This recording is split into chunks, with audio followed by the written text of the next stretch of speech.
الحمد لله نحمده ونستعينه ونستغفره ونؤمن به ونتوكل عليه ونعوذ بالله من شرور أنفسنا ومن سيئات أعمالنا من يهده الله فلا مضل له ومن يضلله فلا هادي له ونشهد أن لا إله إلا الله وحده لا شريك له ونشهد أن سيدنا ومولانا محمدا عبده ورسوله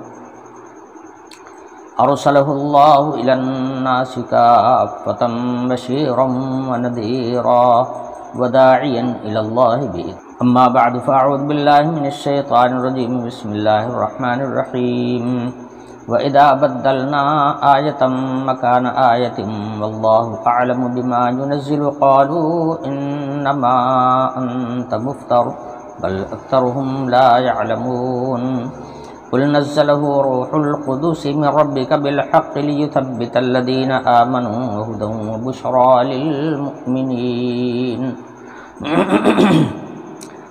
وهدى وبشرى للمسلمين.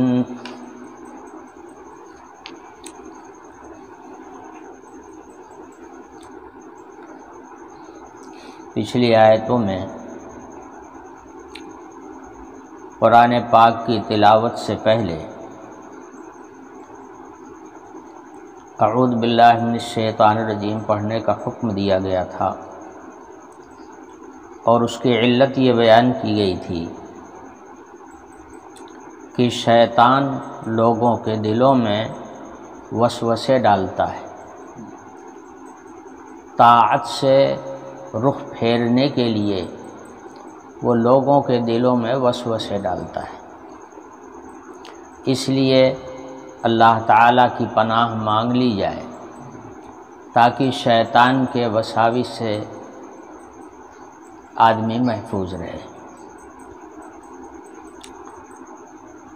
شیطان کا وسوسہ یہیں تک نہیں ہے، بلکہ ہر عبادت اور ہر طاعت میں وہ رکاوٹ ڈالنے کی کوشش کرتا ہے اور ایسے ایسے خیالات دل کے اندر پیدا کرتا ہے کہ جس سے آدمی کا ذہن اسلام اور اسلامی تعلیمات کی جانب سے پھر جائے.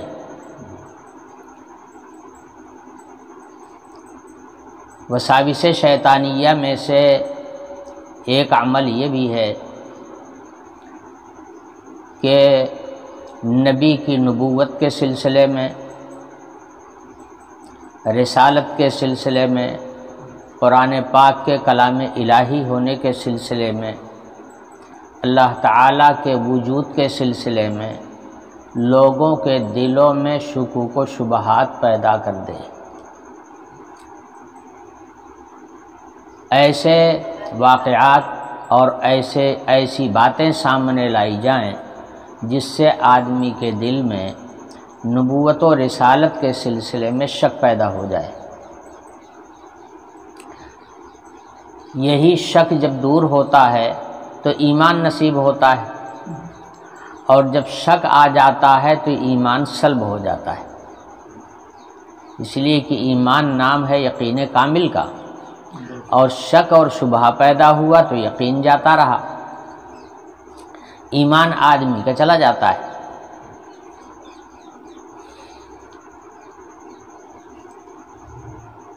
مخالفین اسلام اور مخالفین نبی اور مخالفین دین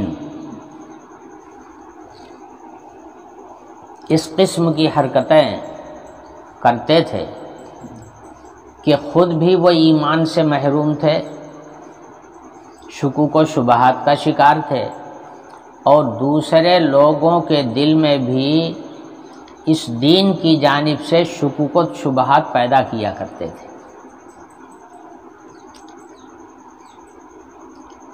شیاطین چاہے انسانی شیطان ہوں اور چاہے جناتی شیطان، شیطانوں کا کام ہی یہی ہے کہ لوگوں کو ایمان سے پھیر دیں، راہ مستقیم سے ہٹا دیں.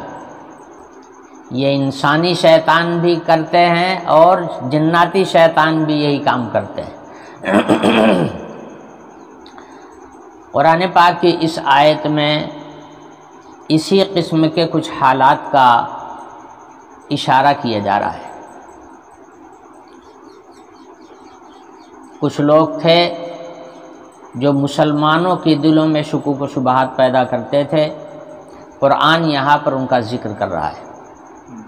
حق تعالی شانہ نے ارشاد فرمایا وَإِذَا بَدَّلْنَا آیَةً مَّكَانَ آیَةٍ وَاللَّهُ أَعْلَمُ بِمَا يُنَزِّلُ قَالُوا إِنَّمَا أَنتَ مُفْتَرٍ بَلْ أَكْثَرُهُمْ لَا يَعْلَمُونَ۔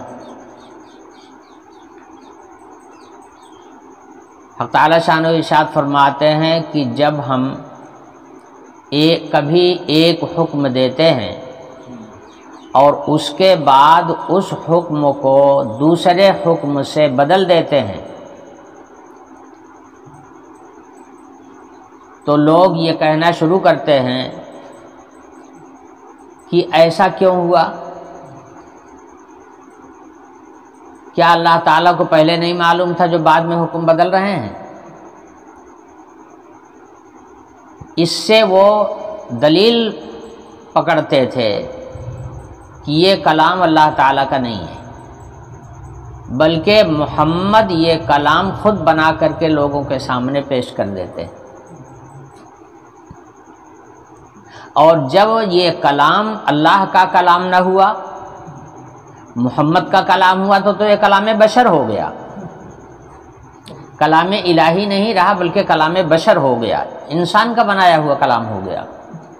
پھر ہمارے اوپر ایمان لانا کیوں ضروری؟ پھر اس پر عمل کرنا کیوں ضروری؟ تو یہ شکوک و شبہات پیدا کر کے لوگوں کو ایمان سے بہکایا جاتا تھا۔ اچھا، یہ بات بھی کچھ ایسی ہے کہ کم علم والے لوگ اس میں بہک جاتے ہیں، شکوک و شبہات کا شکار ہو جاتے ہیں۔ قرآن پاک میں بہت سے ایسے احکام ہیں جن کے اندر تبدیل و تنسیخ ہوئی ہے۔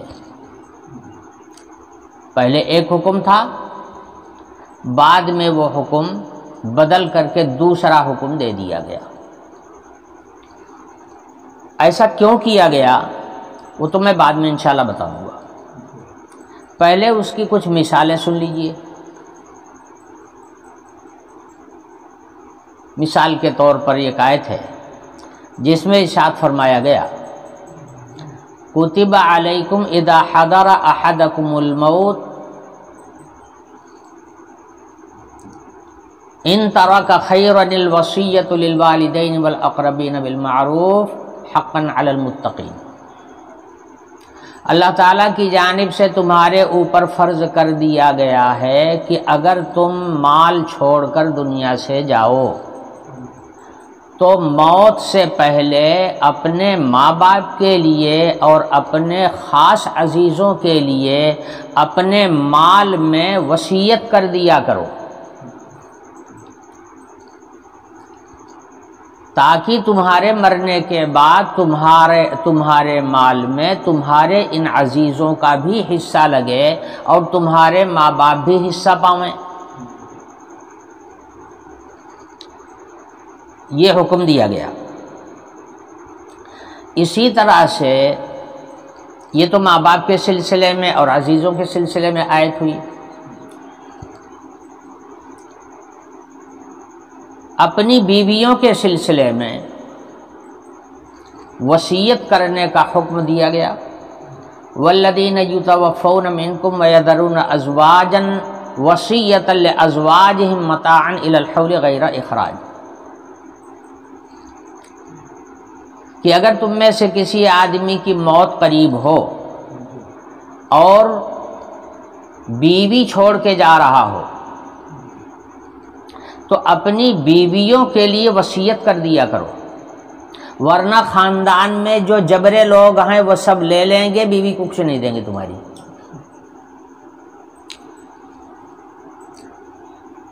یہ حکم آیا۔ اس کے بعد آیت میراث نازل ہوئی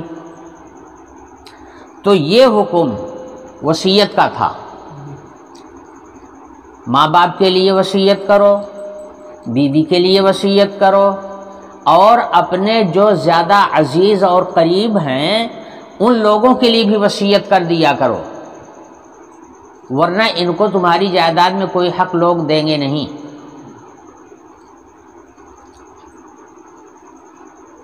یہ حکم پہلے آیا تھا، بعد میں آیت میراث نازل ہوئی جس کے اندر ہر عزیز اور رشتہ دار کا اور ہر قریبی کا حق صراحت کے ساتھ بیان کر دیا گیا کہ مرنے والے کی جائیداد میں کس کس کا حق ہے اور کتنا کتنا حق ہے۔ قرآن پاک کی آیت نازل ہوئی اور صاف صاف اس کا حکم بیان کر دیا گیا۔ حضرات مفسرین کہتے ہیں کہ اس آیت سے ان پچھلی آیتوں کا حکم منسوخ ہو گیا۔ پہلے جو وصیت کا حکم تھا وہ حکم آیت میراث میں جب حکم آ گیا اللہ کی جانب سے صاف صاف اور ہر ایک کا حق بیان کر دیا گیا، اصحاب الفروض اور اسبات سب کی تعیین کر دی گئی اور ان کا حق بیان کر دیا گیا، تو ان آیتوں کا جو حکم تھا وہ منسوخ ہو گیا، مگر تلاوت قائم ہے، تلاوت برقرار ہے، حکم منسوخ ہو گیا۔ اور منسوخ کرنے والی آیت وہ ہے یوصیکم اللہ فی اولادکم، جس میں تفصیل کے ساتھ حقوق کو بیان کیا گیا ہے۔ اب لوگوں نے یہ اعتراض شروع کیا جنہیں اسلام کی جانب سے ان کے دلوں میں بغض تھا، انہوں نے یہ کیڑا نکالا اس کے اندر کہ یہ کیا بات، پہلے ایک حکم آیا تھا اس کے بعد یہ حکم بدل کے دوسرا حکم آ رہا ہے، ایسا کیوں ہو رہا ہے؟ اگر اللہ کی جانب سے یہ حکم آیا ہوتا تو اللہ تعالیٰ تو عالم الغیب والشہادہ ہیں، ہر بات کو ہر وقت جانتے ہیں۔ اس کا مطلب یہ ہے کہ اللہ کا حکم نہیں ہے، اور جب اللہ کا حکم نہیں تو پھر آیا کہاں؟ اس کا مطلب یہ کھلا ہوا کہ محمد نے یہ کلام خود بنا لیا ہے، اس لیے یہ کلام الہی نہیں رہا۔ جب کلام الہی نہیں رہا تو اس پر ایمان بھی ضروری نہیں، بات ساری کی ساری ختم ہو گئی، سارا دین ختم ہو گیا، سارا ایمان جاتا رہا۔ یہ ہے اعتراض۔ اب میں آپ کو بتانا چاہتا ہوں کہ یہ نسخ اور یہ تبدیلی ہوئی کیوں۔ اس کے پہلے لوگوں کا دستور یہ تھا، چونکہ قرآن پاک اور یہ شریعت ابھی مستحکم نہیں ہوئی تھی اور ابھی تمام احکام نازل نہیں ہوئے تھے، تو اس وقت لوگ جو تھے ان کا عمل کچھ اور ہی تھا۔ وہ یہ تھا کہ خاندان میں جو آدمی جبرا ہوتا، طاقتور ہوتا، وہ ساری جائیداد کو ہڑپ کر لیتا تھا، باقی جو لوگ اس کے عزیز رشتہ دار ہوتے تو ان کو کچھ بھی نہیں دیتا تھا، نہ اس کے مرنے والے کے ماں باپ کو دے، نہ اس کی بیوی کو دے، نہ اس کے بچوں کو دے، کسی کو نہ دے۔ جو جبرا ہوتا وہ سارے پر قبضہ کر لیتا، اور اگر دیتا بھی تو ایسے تھوڑا موڑا کچھ نہ کچھ دے دیتا، جاؤ تم بھی اپنا کام کرو، پڑے رہو اسی میں، اپنا تھوڑا موڑا دے دیتا، باقی سب خود لے لیتا۔ نتیجہ اس کا یہ ہوتا کہ آپس میں فساد کا بازار گرم رہتا ہر وقت۔ جن لوگوں کا حق مارا جاتا تھا ان کو ہمیشہ یہ اعتراض رہتا تھا کہ ہم کو ہمارا حق نہیں ملا ہے، تو لڑائیاں ہوتی تھیں، فساد ہوتا تھا۔ اب اس کی مثال میں آپ کو بتاؤں کہ ان کا عمل یہ تھا کیسے، اس کی دلیل کیا ہے۔ ایک صحابی ہیں حضرت سعد ابن ربیع رضی اللہ عنہ، یہ حضور اکرم صلی اللہ علیہ وسلم کے ساتھ غزوہ احد میں جہاد میں شریک تھے، اور غزوہ احد کے میدان احد میں ان کی شہادت ہو گئی، اور انہوں نے کچھ مال چھوڑا تھا، گھر میں کچھ مال تھا ہی اپنا، تو بیوی بھی چھوڑا اور 2 بچیاں تھیں، بیٹیاں تھیں ان کے، تو مرنے والے کے ورثہ میں یا اس کی جائیداد کے حصے داروں میں گویا یہ 3 آدمی تھے، بیوی تھی اور 2 بچیاں تھیں۔ وہ تو شہید ہو گئے وہیں میدان احد میں۔ ان کا جو بھائی تھا اس نے گھر پہنچنے کے بعد میں ساری جائیداد کو لے لیا۔ سعد ابن ربیع کی اہلیہ حضور اکرم صلی اللہ علیہ وسلم کی خدمت میں اپنی ان دونوں بچیوں کو لے کر کے آئی اور کہا یا رسول اللہ، یہ سعد ابن ربیع کی 2 بچیاں ہیں اور میں ان کی بیوی ہوں۔ سعد آپ کے ساتھ جہاد میں گئے تھے، احد میں شہید ہو گئے، ان کی یہ 2 بچیاں ہیں اور میں ہوں۔ ان کے بھائی نے پوری جائیداد پر قبضہ کر لیا ہے اور ہمارے لیے یا ان بچیوں کے لیے ایک کچھ ذرا سا بھی نہیں چھوڑا۔ آخر ان کے خرچ کا مسئلہ ہے، ان کی پرورش کا مسئلہ ہے، ان کے نکاح کا بھی مسئلہ سامنے آئے گا، پیسے کی اور مال کی ہر جگہ ضرورت پڑے گی، یا رسول اللہ ہم کیا کریں؟ حضور نے فرمایا کہ اللہ تمہارے سلسلے میں کوئی فیصلہ ضرور نازل کرے گا، ابھی جاؤ۔ چنانچہ واپس چلی گئی۔ ایک واقعہ یہ ہے، پوری بات ہی بتا دوں۔ اس کے بعد آیت میراث نازل ہوئی تو حضور نے سعد ابن ربیع کو بھائی کو بلایا اور بلا کر کے فرمایا کہ تم نے سعد کی بیٹیوں کے لیے کچھ بھی نہیں چھوڑا، سب لے لیا تم نے۔ اللہ تعالیٰ کا حکم نازل ہو چکا ہے، اب جاؤ اس حکم خداوندی کے مطابق میراث کو تقسیم کر دو۔ 2 ثلث ان کی بیٹیوں کا ہوگا اور 1/8 سمن جس کو بولتے ہیں یہ ان کی بیوی کا ہوگا۔ اتنا پہلے دے دو، اس کے بعد جو بچے گا وہ تمہارا ہے۔ یہ حضور نے فیصلہ کر دیا آیت میراث کے نازل ہونے کی وجہ سے۔ اسی طرح سے ایک واقعہ یہ بھی لکھا ہے کہ ایک صحابی تھے اوس ابن ثابت انصاری، ان کا انتقال ہو گیا۔ انتقال کے وقت انہوں نے چھوڑا 3 بیٹیاں اور 1 بیوی اور 1 بیٹا۔ بیوی، 3 بیٹیاں اور 1 بیٹا۔ ان کے تجہیز و تکفین ہو جانے کے بعد ان کے 2 چچا زاد بھائی تھے، وہ آئے اور انہوں نے پوری جائیداد پر قبضہ کر لیا، سب لے لیا اور ان کے لیے کچھ بھی نہیں چھوڑا۔ تو اوس بن ثابت رضی اللہ عنہ کی بیوی حضور اکرم صلی اللہ علیہ وسلم کے پاس شکایت لے کر کے گئی کہ یا رسول اللہ، اوس کا انتقال ہو گیا اور اوس کے چچا زاد بھائیوں نے پوری جائیداد لے لیا، ہمارے لیے کچھ بھی نہیں چھوڑا۔ حضور اکرم صلی اللہ علیہ وسلم نے پوچھا کہ ان کا نام کیا ہے؟ انہوں نے بتایا ایک کا نام سوید ہے اور ایک کا نام ارفجہ ہے۔ حضور نے ان دونوں آدمیوں کو بلوایا اور بلا کر کے فرمایا کہ کیوں تم نے ایسا کیا، ان کو کچھ نہیں دیا، سب لے لیا خود؟ انہوں نے کہا کہ یا رسول اللہ، جہاں تک ان کے بیٹے کا تعلق ہے، ان کا بیٹا تو بھی چھوٹا سا ہے، نہ یہ گھوڑے پر سواری کر سکتا ہے، نہ یہ لڑائی کر سکتا ہے، نہ یہ کسی کی خدمت کر سکتا ہے، اور نہ یہ دشمن کا مقابلہ ہی کر سکتا ہے، کسی کام کا بھی تو نہیں ہے۔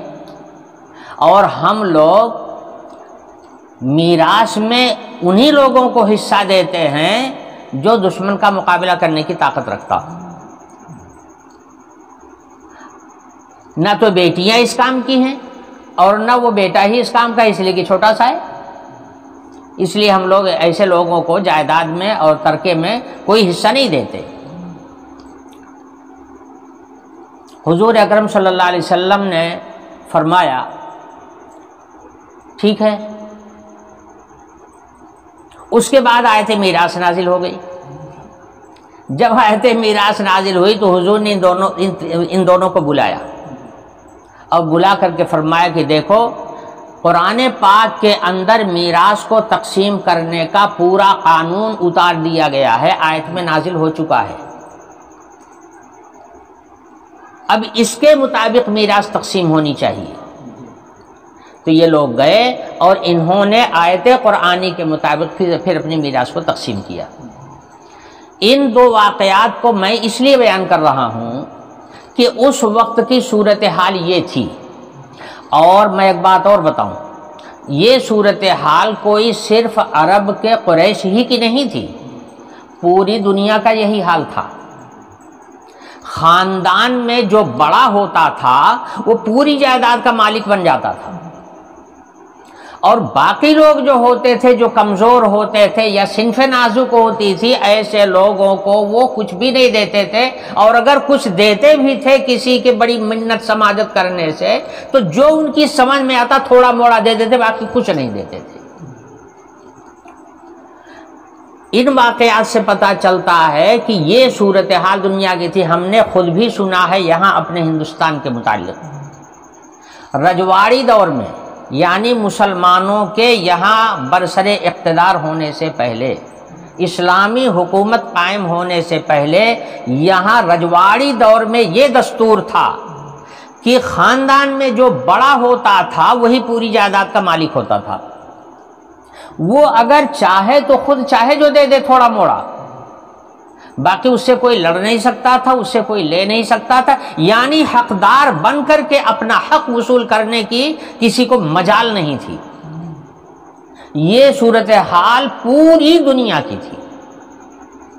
اسی تناظر میں پہلے یہ حکم دیا گیا، چونکہ ابھی تک یہ تھا کہ جو طاقتور ہوتا وہ ساری جائیداد لپیٹ لیتا تھا، اور باقی لوگوں کو جو جی چاہتا تھا تھوڑا موڑا دے دیتا تھا، نہیں جی چاہتا تو کچھ نہیں دیتا تھا۔ یہ تو صورتحال تھی، اس لیے پہلا حکم یہ دیا گیا، پہلے رستہ دکھایا گیا کہ حق پہچاننے کے لیے دروازہ پہلے کھولا جائے، لوگ یہ جانیں کہ اس جائیداد میں اور اس میراث میں تنہا میرا نہیں بلکہ دوسروں کا بھی کچھ حق ہے۔ ابھی تک تو دوسروں کا حق ماننے کو کوئی تیار نہیں تھا، تو یہ جنوانے کے لیے اور یہ باور کرانے کے لیے کہ جائیداد ساری تمہاری نہیں ہے بلکہ تمہاری جائیداد میں دوسروں کا بھی حصہ ہے، اس لیے ان کو بھی کچھ دینا چاہیے، تو پہلے یہ حکم دیا گیا کہ وصیت کر دیا کرو، مرنے سے پہلے وصیت کر دو، باپ ہو، ماں ہو، بیوی ہو، بیٹی ہو، بیٹا ہو، ان کے لیے وصیت کر دیا کرو، تاکہ جو جبرے لوگ ہیں وہ سب نہ لے لیں بلکہ ان کو دیا کریں۔ تو جب تم کہہ کے جاؤ گے، وصیت کر کے جاؤ گے، تو دنیا میں یہ دستور ہے کہ مردے کی بات کو پورا کرنے کی آدمی کوشش کرتا ہے، اسی کا نام ہے وصیت۔ مرنے والے نے اگر کوئی وصیت کر دیا تو لوگ وصیت کو پورا کرنا اپنے لیے ضروری سمجھتے تھے، اس لیے قرآن نے پہلے ان کی یہ عادت بنانے کے لیے یا یہ تصور دماغ میں قائم کرنے کے لیے حکم دیا وصیت کرنے کا، کہ یہ نہ سمجھو کہ ساری جائیداد میری ہے، اس جائیداد میں دوسرے لوگوں کا بھی حق ہے، تو پہلے وصیت کروایا، وصیت کا حکم دیا گیا، اور جب لوگ وصیتیں کرنے لگے اور لوگوں کے ذہن میں یہ بات آئی کہ نہیں یہ ساری جائیداد میری ہی نہیں ہے، دوسروں کا بھی اس میں کچھ حق ہے، دینا چاہیے، بڑے بوڑھے لوگ بھی کچھ ملامت کرتے رہے ہوں گے، ابے تیرا باپ ہے تو اس کا باپ ہے، اس کو تم نے کچھ نہیں دیا، وہ دیکھو چھوٹا سا بچہ ہے اس کو کچھ نہیں دیا، لوگ ملامت بھی کرتے رہے ہوں گے۔ تو اب ذہن سازی کے لیے یہ تدریج کے طور پر پہلا حکم تھا، اور جب لوگوں میں یہ بات مشہور ہو گئی کہ جائیداد صرف جبرے لوگوں کی نہیں ہے، طاقتوروں کی نہیں ہے، اس میں دوسروں کا بھی حق ہے، جب یہ مزاج بن گیا تو پھر آیت میراث نازل ہوئی۔ اب آیت میراث میں تفصیل کے ساتھ سب کے حقوق بیان کر دیے گئے کہ جو لوگ مرنے والے کے وارثوں میں سے ہیں ان میں سے کس کو کتنا ملے گا، پوری تفصیل سورہ نساء کے اندر نازل ہو گئی۔ تو وجہ اصل میں یہ ہے، اس قسم کے بہت سے احکام میں تبدیل و تنسیخ ہوئی ہے۔ روزے کے معاملے میں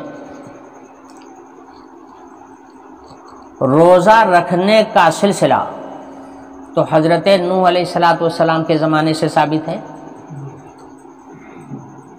عاشورہ کا روزہ اسی وقت سے رکھا جاتا تھا، مگر امتوں میں جو لوگ نیک ہوتے تھے وہ تو روزہ رکھا کرتے تھے، اور جو نیک لوگ نہیں ہوتے تھے، قرب الہی کا شوق جن کے دلوں میں نہیں ہوتا تھا، وہ نہیں رکھتے تھے۔ مگر یہ بات فرض کے درجے میں نہیں تھی، سلسلہ چل رہا تھا، نیک اور دیندار لوگ کبھی کبھی روزہ رکھا کرتے تھے، ان میں سے خاص طور سے عاشورہ کا روزہ رکھا جاتا تھا۔ حضرت عائشہ رضی اللہ عنہا کہتی ہیں کہ ہم لوگ جب مکے میں تھے تو بھی حضور روزہ رکھتے تھے، اور وہ روزہ تھا عاشورہ کا روزہ۔ حضور ایام 20 کے بھی روزے رکھتے تھے۔ ابھی روزے کا حکم نازل نہیں ہوا ہے، روزے کی فرضیت نازل نہیں ہوئی ہے، لوگ اپنے طور پر جانتے تھے کہ روزہ رکھنا قرب الہی حاصل کرنے کا ذریعہ ہے، اس لیے حضور مکے میں بھی روزہ رکھتے تھے۔ اور روزے کی فرضیت، روزہ جو فرض ہوا ہے امت کے اوپر، وہ سن 2 ہجری میں ہوا ہے۔ ہجرت کرنے کے بعد جب حضور مدینے آ گئے تو یہاں روزے کی فرضیت نازل ہوئی ہے، اس کے پہلے روزہ فرض نہیں تھا، مگر حضور رکھا کرتے تھے۔ کیوں؟ اس لیے کہ نیک اور دینداروں میں روزہ رکھنے کا سلسلہ تھا، اچھے لوگ، بھلے لوگ روزہ رکھا کرتے تھے، حضور وہاں بھی روزہ رکھتے تھے۔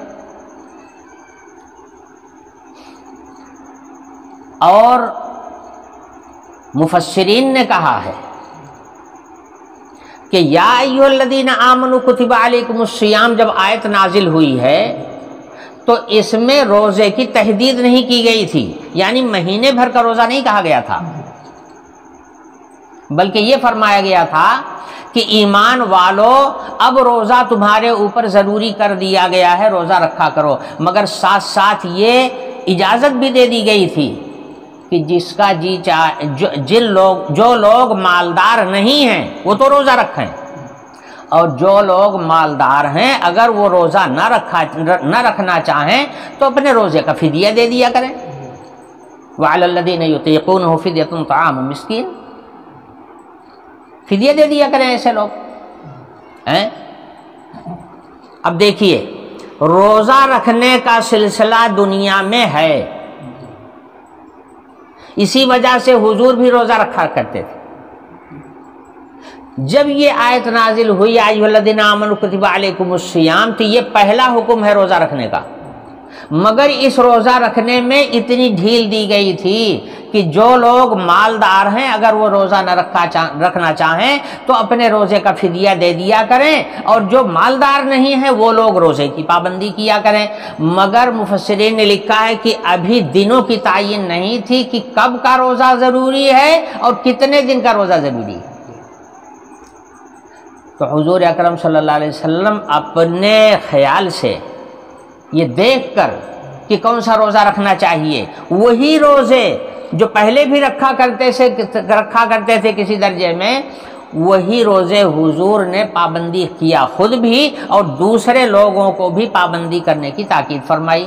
وہ کیا تھے؟ مہینے کے 3 دن، 13، 14، 15 تاریخ، یہ ایام 20 کہلاتے ہیں، اور ایک عاشورہ کا روزہ، 10ویں محرم کا روزہ۔ اسی کو حضور نے لازم پکڑا اور لوگوں کو بھی تاکید فرمائی اور فرمایا کہ اب یہ روزہ فرض ہے۔ اس کے بعد ہجرت ہوئی، ہجرت ہوئی تو سن 2 ہجری میں قرآن پاک کے اندر باقاعدہ تفصیل کے ساتھ روزے کا حکم نازل ہو گیا۔ شہر رمضان الذی انزل فیہ القرآن ھدی للناس وبینات من الھدی والفرقان فمن شہد منکم الشہر فلیصم۔ اب روزے کو فرض کر دیا گیا ہر اس آدمی کے اوپر جو صحت کی حالت میں اور اقامت کی حالت میں رمضان شریف کا مہینہ پائے، اس کے اوپر روزہ فرض کر دیا گیا۔ عاقل ہو، بالغ ہو، صحت مند ہو، بیمار نہ ہو، مسافر نہ ہو، مقیم ہو، اس کے اوپر روزہ فرض کر دیا گیا، اور 1 مہینے کا روزہ فرض کیا گیا، پورا 1 مہینہ۔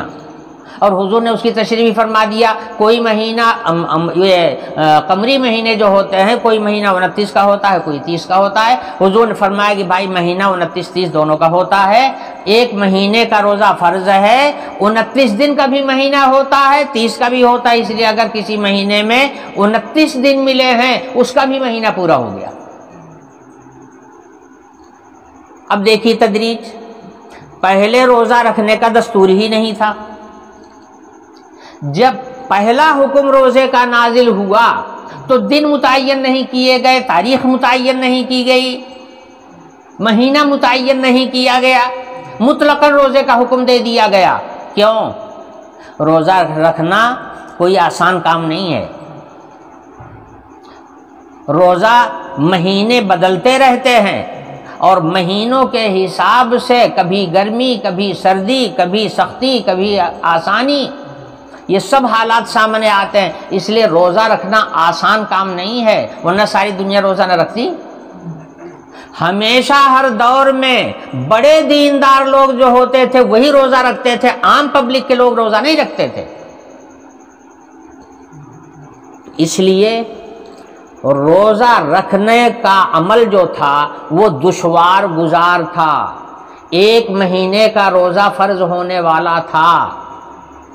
تو عادت بنانے کے لیے پہلے صرف روزہ رہنے کا حکم دے دیا گیا کہ عادت تو بنے روزہ رکھنے کی۔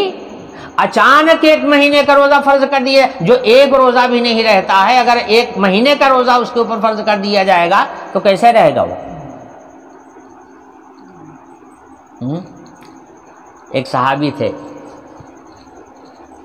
جب روزے کی فرضیت نازل ہوئی تو ابتدا میں صورتحال یہ تھی، جب تک یہ مہینے بھر کا روزہ فرض نہیں ہوا تھا اس کے پہلے صورتحال یہ تھی کہ جیسے پچھلی امت کے لوگ روزہ رکھتے تھے ویسے ہی مسلمان لوگ بھی روزہ رکھتے تھے۔ پچھلی امت میں روزہ کیسے ہوتا تھا؟ رات ہو گئی، سو گئے، اب یہیں سے روزہ شروع، نہ سحری تھی، نہ رات میں سو جانے کے بعد اٹھنے کے بعد کھانے کی اجازت تھی۔ گویا شام کو اگر سو گئے تو سو جانے کے بعد روزہ شروع ہو گیا، اب کھا نہیں سکتے، چاہے کوئی کھایا ہو تو کھایا ہو، اور اگر بغیر کھائے ہوئے سو گیا تو روزہ بہرحال اس کو اگلے دن کا رکھنا پڑے گا۔ اس طرح کا روزہ رکھا جاتا تھا۔ یہی دستور تھا پہلے بھی اور یہی دستور تھا بعد میں بھی، یعنی مسلمانوں نے بھی روزہ رکھنا شروع کیا تو اسی کیفیت کے ساتھ روزہ رکھنا شروع کیا۔ اب یہ بات لوگوں پر ظاہر ہے دشوار گزار تھی۔ بعض صحابہ کا ایسا واقعہ پیش آیا کہ دن بھر وہ کام کاج کرتے رہے، تھکے ماندے تھے، رات کو آئے اور گھر میں پوچھا کہ کچھ کھانے کو ہے، پتہ چلا کچھ نہیں ہے۔ تو جو کچھ لے کے آئے تھے اسی کو لے کر کے بیوی نے چکی میں پہلے پیسا اس کو، اور پیسنے کے بعد میں پکایا، تیار کیا، اور اتنے میں ان کو اونگ آ گئی، سو گئے۔ اب بیوی کھانا لے کر کے آئی تو سو رہے ہیں۔ انہوں نے کہا یا اللہ اب کیا کریں؟ بیدار تو کیا اس نے، مگر کہنے لگے اب تو روزہ شروع ہو چکا ہے، اب کیسے کھا سکتا ہوں؟ تو 1 دن پورا بھوک سے گزرا تھا، رات میں بھی کچھ نہیں کھایا، اگلے روز پھر کام پہ چلے گئے، دن ڈھلنے کے بعد میں بے ہوش ہو کر کے گر پڑے۔ چاروں طرف سے لوگوں نے گھیر لیا۔ حضور نے پوچھا یہ کیا ماجرا ہے؟ لوگوں نے بتایا کہ یہ صورتحال، یہ بے ہوش ہو گئے۔ بے ہوش ہوئے تھے بھوک کی وجہ سے.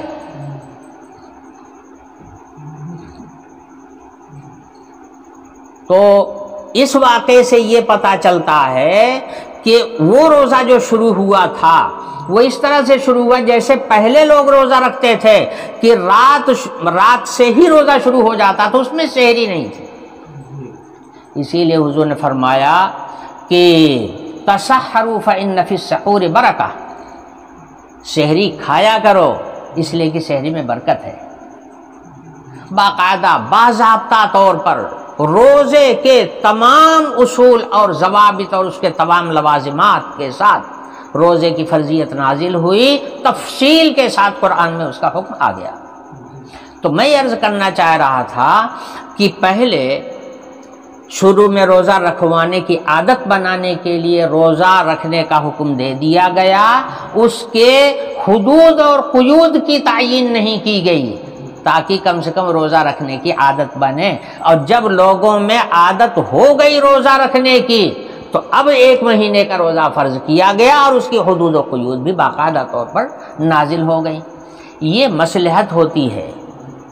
قرآن پاک اللہ کا کلام ہے، یہ جبری حکم نہیں ہے تو اللہ پاک کا حکم لازم ہے آدمی کے اوپر، لیکن حق تعالی شانہ بڑے مہربان ہیں، بڑے مہربان ہیں اپنے بندوں پر. جبھی تو وہ بندوں کے بڑے بڑے گناہوں کو بھی نظر انداز کرتے رہتے ہیں، پکڑ نہیں کرتے. بڑے غفور الرحیم ہیں. اس لیے کسی حکم پر عمل درآمد کرنے کے لیے پہلے اس کی عادت بنائی جاتی ہے، قریب لایا جاتا ہے، پھر اس کے بعد حکم نازل ہوتا ہے. میں نے بتایا تھا آپ کو شراب ہر زمانے میں پی جاتی رہی ہے. یہ اسلام کی خصوصیات میں سے ہے کہ اسلام نے شراب خوری پر پابندی لگائی ہے. اس کے پہلے کوئی پابندی نہیں تھی. نبیوں کے زمانے میں بھی شراب پی جاتی تھی اور حضور اکرم صلی اللہ علیہ وسلم کے ابتدائی دور میں بھی شراب پی جاتی تھی. شراب پر جب پابندی کا حکم آنے والا ہوا تو پہلے تو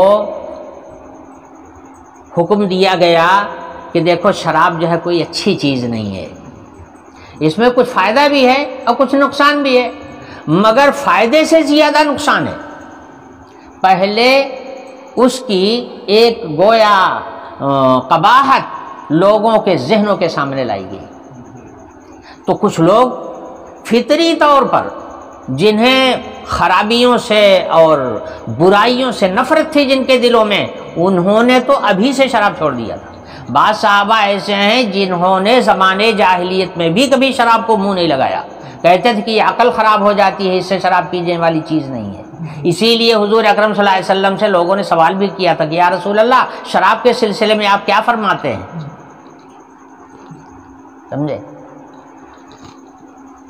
تو کہنے کا مطلب یہ پہلے اس کی خرابی اور قباحت بیان کی گئی تاکہ ذہن بنے کہ یہ غلط چیز ہے. اور مقصد کیا تھا؟ وہ حکم باقاعدہ نازل کرنا تھا کہ اس کا ایک قطرہ بھی منہ میں ڈالنا حرام کرنا تھا. مگر جو ہمیشہ پینے کے عادی تھے اچانک حکم دے دیا جاتا تو عمل دشوار ہو جاتا.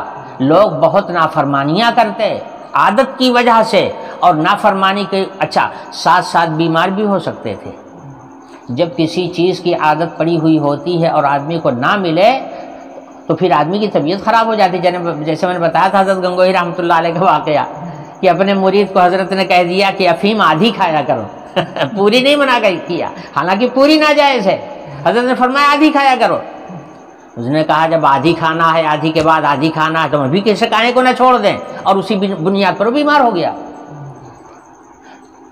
کہنے کا مطلب جب کسی چیز کی عادت بنی ہوئی ہوتی ہے اور ایک بارگی چھوڑوا دیا جائے تو آدمی کے لیے مشقت ہو جاتی ہے، بیمار پڑ سکتا ہے، پریشان ہو سکتا ہے، بے چین ہو سکتا ہے. یہ اللہ تعالیٰ کی شان غفور الرحیمی کے خلاف ہے.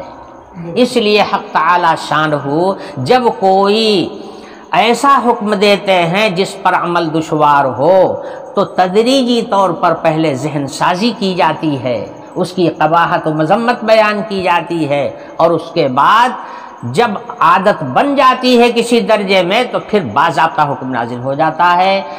اسی وجہ سے قرآن پاک میں بیان کیے ہوئے احکام کے اندر بہت سی جگہوں میں تبدیل و تنسیخ ہوئی ہے۔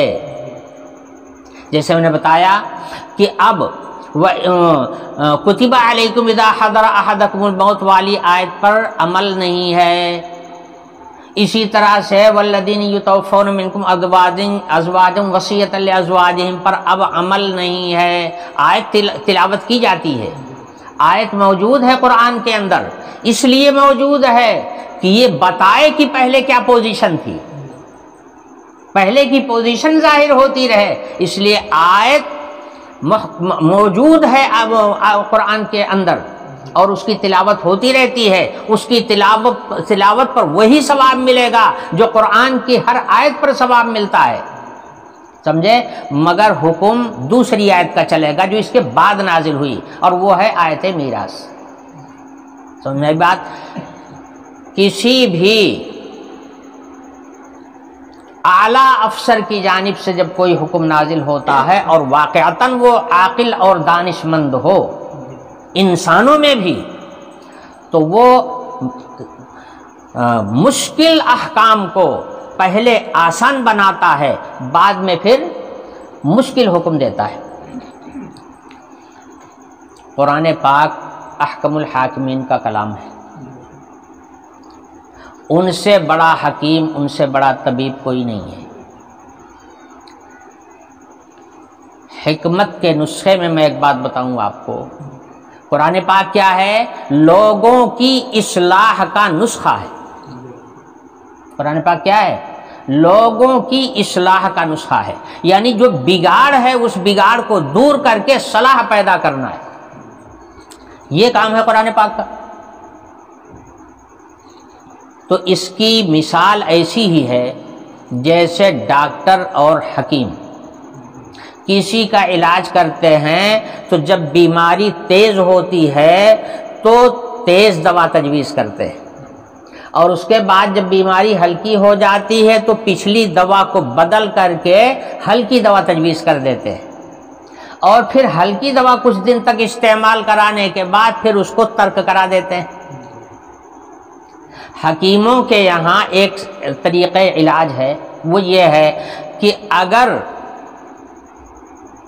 اخلاط اربع میں کوئی خرابی پیدا ہو جائے،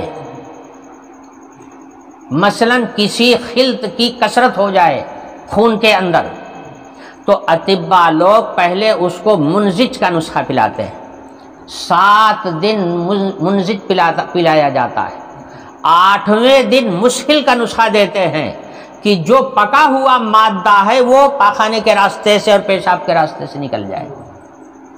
اس کے بعد پھر اصل مرض کو دور کرنے کے لیے اصل نسخہ استعمال کراتے ہیں، اور چند دنوں کے بعد میں پھر تقویت کا نسخہ استعمال کراتے ہیں۔ بیمار ایک ہے، بیماری ہی بھی ایک ہی ہے، مگر طریقہ علاج میں دوائیں عدلتی بدلتی رہتی ہیں، پہلے کچھ دوا، پھر کچھ دوا، آخر میں کچھ دوا، اور اس کے بعد پھر دوا چھڑوا دی جاتی ہے۔ یہ تدریج ہوتی ہے حکیموں اور ویدوں کے نسخے میں، سمجھے؟ یہی وجہ ہے کہ حکیم وید جب علاج کرتے ہیں ڈھنگ سے تو علاج صحیح ہوتا ہے، اور آدمی کی بیماری ایک دفعہ بیمار ہوا تو دفع ہو جاتی ہے، کبھی زندگی میں واپس نہیں آتی۔ اور ڈاکٹروں کے یہاں روز بیمار ہوتے رہیے، روز علاج کرتے رہیے، اور ایک دفعہ علاج کرنے کے بعد ابھی ختم نہیں ہوا ہے سلسلہ دوا کا، اور دوبارہ پھر دوا پکڑا دیتے ہیں، لو پھر اسی کو استعمال کرو۔ کچھ دنوں میں آدمی کی عادت بن جاتی ہے دوا کھانے کی، پھر وہی دوا جو فائدہ کرتی تھی اب فائدہ نہیں کرتی، سمجھے؟ یہ پریشانی ہے ڈاکٹری علاج میں۔ اور حکیموں اور ویدوں کے ہاں جو علاج ہوتا تھا وہ تدریج کے ساتھ ہوتا تھا، درجہ بدرجہ ہوتا تھا، اس لیے آدمی اس بیماری سے جب نجات پاتا تھا تو ہمیشہ کے لیے صحت مند ہو جاتا تھا، سمجھے؟ تو قرآن پاک اسی طرح سے احکم الحاکمین کا بھیجا ہوا نسخہ اصلاح ہے۔ نسخہ اصلاح میں تدریج اور آہستگی کے ساتھ درجہ بدرجہ سیڑھی بسیڑھی چڑھ کر کے ہی حکم نافذ کیا جاتا ہے، تو وہ معمول بہا بنتا ہے۔ اس حقیقت کو جو لوگ نہیں سمجھتے ہیں وہ قرآن پر اعتراض کرتے ہیں، اور جو علم والے ہیں وہ جانتے ہیں کہ یہ نسخہ بالکل درست اور صحیح ہے، ایسا ہی ہونا چاہیے۔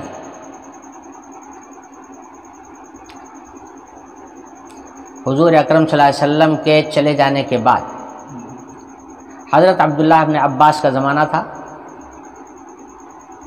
ایک شخص آیا، اس نے کہا کہ قرآن پاک کی 2 آیتوں میں ہمیں ٹکراؤ معلوم ہوتا ہے۔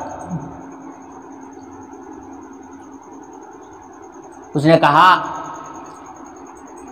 کہ قرآن کی ایک آیت ہے فَلَا أَنْسَابَ بَيْنَكُمْ يَوْمَئِذٍ وَلَا يَتَسَاءَلُونَ، آخرت کے میدان میں یہ خاندان اور نسب کچھ بھی کام نہیں آئے گا، اور نہ وہاں کوئی ایک دوسرے کو پوچھے گا۔ قرآن پاک کی ایک آیت تو یہ کہہ رہی ہے، دوسری آیت یہ کہہ رہی ہے وَأَقْبَلَ بَعْضُهُمْ عَلَى بَعْضٍ يَتَسَاءَلُونَ، کہ دو لوگ آمنے سامنے ہوں گے اور ایک دوسرے سے سوال کر رہے ہوں گے۔ تو ایک آیت کہتی ہے کہ کوئی کسی سے سوال نہیں کرے گا، دوسری آیت کہہ رہی ہے کہ 2 لوگ آپس میں ایک دوسرے سے ملیں گے، جلیں گے اور سوالات بھی کریں گے، احوال بھی پوچھیں گے۔ تو یہ کیسے ہے؟ قرآن ایک اور آیتیں 2 قسم کی۔ حضرت عبداللہ ابن عباس رضی اللہ عنہ قرآن پاک کے مفسر اول ہیں، قرآن کا نہایت گہرا علم رکھتے تھے۔ حضور کے بعد اہم مسائل میں لوگ حضرت عبداللہ ابن عباس کی طرف رجوع کرتے تھے، یہ علم تھا۔ حضرت عبداللہ ابن عباس رضی اللہ عنہ نے فرمایا کہ اللہ کے بندے آیتوں کے نزول کو بھی جاننا چاہیے قرآن سمجھنے کے لیے، کون سی آیت کب نازل ہوئی ہے، کس موقع کے لیے ہے۔ پہلی آیت جس میں یہ بیان کیا گیا ہے کہ کوئی کسی کو نہیں پوچھے گا، وہ احوال قیامت سے متعلق ہے۔ احوال قیامت جب برپا ہوں گے تو اس وقت کوئی کسی کو نہیں پوچھے گا، ہرگز کوئی کسی کی پرواہ نہیں کرے گا، اس لیے کہ ہر آدمی خود ایک مصیبت میں مبتلا ہوگا، تو اپنی پڑی ہوگی سب کو۔ جب اپنے میں آدمی مصیبت میں مبتلا ہوتا ہے تو دوسرے کی مصیبت کو کون دیکھتا ہے؟ اور فرمایا کہ جو دوسری آیت ہے وہ احوال آخرت سے متعلق ہے۔ جب لوگ جنت میں پہنچیں گے تو جنتی جو ہوں گے وہ سب کے سب ایک دوسرے سے ملاقات کریں گے اور حال چال پوچھیں گے، تو وہ احوال قیامت سے متعلق ہے اور یہ احوال آخرت سے متعلق ہے، دونوں میں فرق ہے۔ تب اس کی سمجھ میں آیا کہ واقعی قرآن کی آیتوں میں کوئی تضاد نہیں ہے، مگر بھائی اس کے لیے علم چاہیے، بغیر علم کے یہ مسائل حل نہیں ہو سکتے ہیں، سمجھے؟ اسی لیے اگر کبھی کسی بات کو پوچھنا ہو یا شک پیدا ہو جائے خدا نخواستہ، تو جو بڑا علم رکھنے والا ہو اسی کی طرف رجوع کرنا چاہیے، ہر ایرے غیرے نتھو خیرے سے مسئلہ حل کرنے کی کوشش نہیں کرنا چاہیے۔ اس کے لیے بڑے گہرے علم کی ضرورت ہے۔ تو میں نے عرض کیا کہ قرآن پاک کی آیت ہے وَإِذَا بَدَّلْنَا آیَةً مَّكَانَ آیَةٍ وَاللَّهُ أَعْلَمُ بِمَا يُنَزِّلُ قَالُوا إِنَّمَا أَنْتَ مُفْتَرٍ بَلْ أَكْثَرُهُمْ لَا يَعْلَمُونَ۔ جب ہم بدلتے ہیں کسی آیت کو کسی آیت کی جگہ پر، یعنی منسوخ کرتے ہیں ایک آیت کے حکم کو اور دوسرا حکم اس کی جگہ پر دوسری آیت میں نازل کرتے ہیں، تو لوگ کہتے ہیں کہ محمد تم تو گڑھتے ہو قرآن کی آیتوں، انما انت مفتر، بل اکثرہم لا یعلمون۔ بات یہ نہیں ہے، بات یہ ہے کہ یہ لوگ جانتے نہیں ہیں، حقیقت سے واقف نہیں ہیں، ان کے پاس علم نہیں ہے، اس لیے اس حقیقت سے واقف نہیں ہے۔ قل نزلہ روح القدس، آپ ان کو بتا دیجئے قرآن میں نہیں بناتا ہوں، قرآن تو آسمان سے اترتا ہے، اللہ رب العالمین کے پاس سے آتا ہے۔